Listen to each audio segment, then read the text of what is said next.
এই সময় অসমীয়া গানৰ ভাগৰৰ সময়, সৃষ্টিৰ সামগ্ৰিক খৰাঙৰ সময়।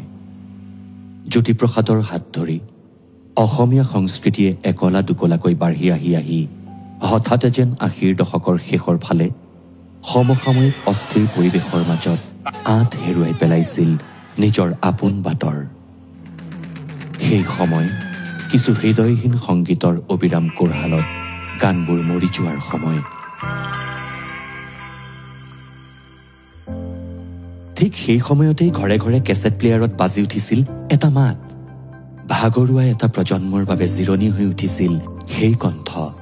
মৰিশালীৰ নিতাল নিস্তব্ধতাৰ মাজত সেই মাতটোৱে আকৌ বিশ্বাস জগাই তুলিছিল জীৱনৰ ওপৰত, জীয়াই থকাৰ ওপৰত, ভাল পোৱাৰ ওপৰত।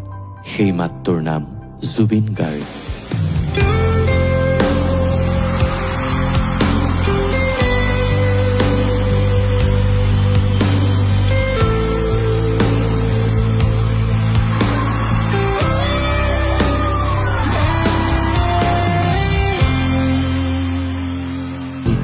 মানুহৰ বাবে, মানুহক মানুহৰ দৰে জীয়াই ৰাখিব বিচৰা শিল্পী জুবিন গাৰ্গ।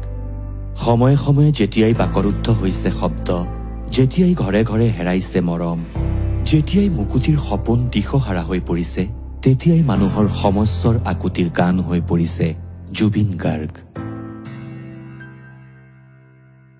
জুবিন গাৰ্গৰ সংগীত জীৱনে সময়ে সময়ে ৰং সলাইছে। যুগৰ আহ্বানত নিজকে বাৰে বাৰে নতুন কৰিছে জুবিন গাৰ্গে। অনামিকা, মায়া, আশাৰ ৰমন্যাসিক কাতৰতা, শব্দ, মুক্তিৰ মাজেৰে পৰিপাৰ্শ্বৰ প্ৰগলভ ধাৰাৰে একাকাৰ হৈ গৈছে।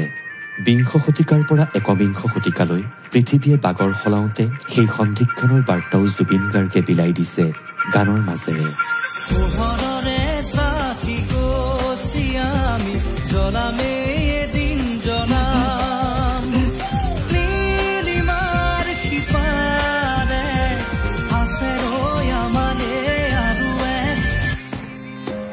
শতাব্দী সলনিৰ আলিদোমোজাত পৃথিৱীৰ মানুহৰ আগন্তুক দিনৰ গতি প্ৰকৃতিৰো তেওঁ নক্সা সাজু কৰি দিছে, বুজাই দিছে।